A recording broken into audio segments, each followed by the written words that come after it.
एक समय की बात है। रामपुर नाम के गांव में मोहन नाम का एक गरीब किसान अपनी पत्नी सविता और बूढ़ी माँ के साथ रहा करता था। मोहन की एक छोटी सी बेटी थी जिसका नाम मुन्नी था। मोहन अपने परिवार का भरण पोषण गांव के मुनीम जी के यहाँ मजदूरी करके किया करता था। उसका घर किसी तरह मुश्किल से चल पाता था। मोहन के पास थोड़ी सी जमीन थी जिस पर उसकी पत्नी सविता दिन भर मेहनत करके तरह तरह की फसलें उगाया करती थी। गांव के बाजार में जो हफ्ते में एक बार लगता था, सविता वहीं सब्जियां और फल बेचती थी। सारे रामपुरवासी सविता से ही सब्जियां और फल खरीदा करते थे। फल और सब्जी ले लो, ताजा ताजा सब्जी ले लो, फल और सब्जी ले लो, हरी भरी फल और सब्जियां ले लो, हरी भरी सब्जियां रुपये 20 किलो, सिर्फ रुपये 20 किलो फल और सब्जी ले लो।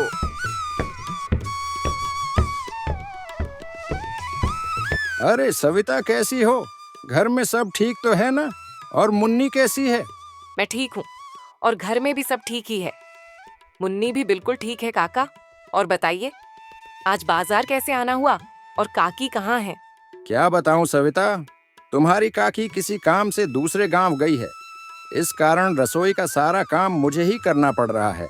तो सोचा क्यों ना आज बाजार से सारा सामान लेता चलूं।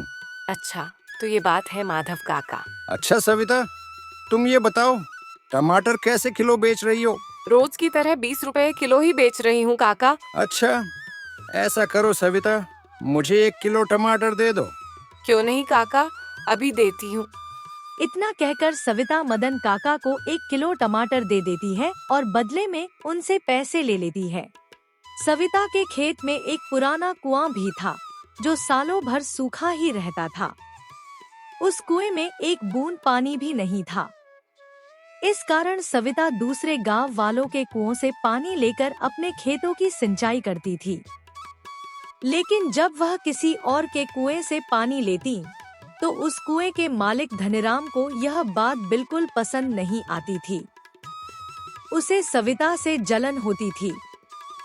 एक दिन जब सविता अपने खेतों में मेहनत कर रही होती है, तभी वहाँ कुएं का मालिक धनीराम आ जाता है और सख्त लहजे में कहता है, अरे सविता, कैसी हो? खेतों का काम कैसा चल रहा है? मैं ठीक हूँ धनीराम काका, खेतों का काम भी ठीक ही चल रहा है। मैं यह कह रहा था सविता कि मैं तुम्हें बहुत सालों से अपने कुएं का पानी देता आ रहा हूँ। अब मैं तुम्हें अपने कुएं का पानी नहीं दे सकता क्योंकि गर्मियों का समय आने वाला है और मेरे कुएं में पानी बहुत कम हो गया है। लेकिन धनीराम काका, अभी तो गर्मियों का समय आने में 2-3 महीने बाकी हैं। तब तक मैं अपने खेतों का काम कैसे करूंगी?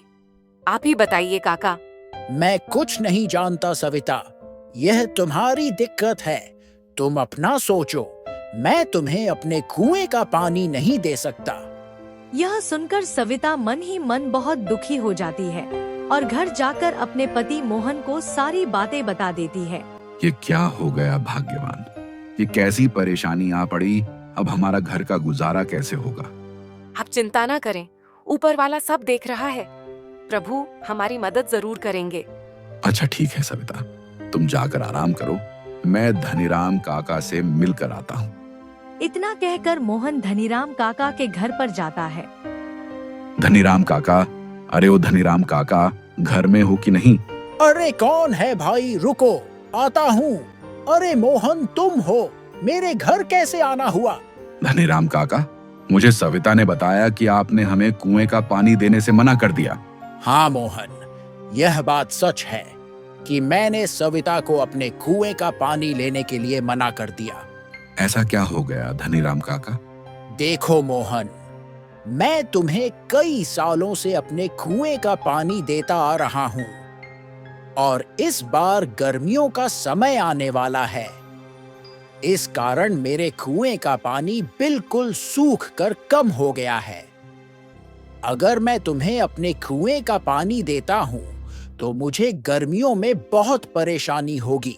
लेकिन धनीराम काका, अभी तो गर्मियों के आने में 2-3 महीने का समय है, तब तक मेरे खेतों का क्या होगा? मैं कुछ नहीं जानता, मैंने सविता को भी कहा था कि ये तुम्हारी समस्या है। मैं तुम लोगों को अपने कुएं का पानी नहीं दे सकता। मोहन धनीराम से कुएं का पानी लेने की बहुत कोशिश करता है, विनती करता है, समझाता है, लेकिन धनीराम नहीं मानता। थक हार कर मोहन दुखी मन से अपने घर लौटने लगता है। क्या हुआ? धनीराम काका ने क्या कहा? सविता, धनीराम काका ने पानी देने से मना कर दिया। कह रहे थे अगर मैं तुम्हें पानी देता हूँ तो मुझे गर्मियों में बहुत परेशानी होगी। पानी के बिना क्या होगा? हमारे सारे खेत तो सूख जाएंगे और फिर हमारा गुजारा कैसे होगा? अच्छा, वो जो हमारा पुराना कुआं है उसको खुदवाने में कितना खर्च लगेगा? उसमें तो बहुत पैसे जाएंगे। अरे हमारे पास इतने पैसे तो हैं ही नहीं। अगर मैं खुद से ही कुएं को खोद दूं तो? क्या आप कर लेंगे?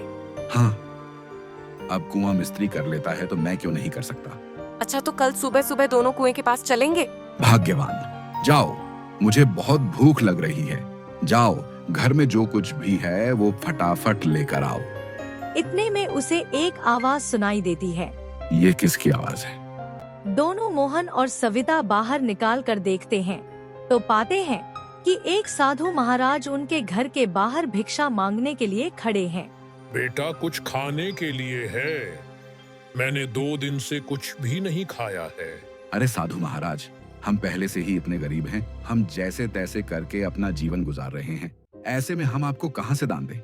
मोहन की हालत देखकर बाबा सब समझ जाते हैं और कहते हैं, कोई बात नहीं बेटा, कोई बात नहीं। अब मैं चलता हूँ, किसी और के घर में भिक्षा मांगकर खा लूंगा। अरे सविता, हमारे घर में बाबा को देने लायक कोई भोजन है क्या? हमारे घर में बाबा को देने लायक कुछ भी नहीं है। केवल थोड़े से चावल थे जो मैंने तुम्हारे लिए बचाकर रख दिए थे। अगर वो बाबा को दे देंगे तो तुम्हें भूखा रहना पड़ेगा।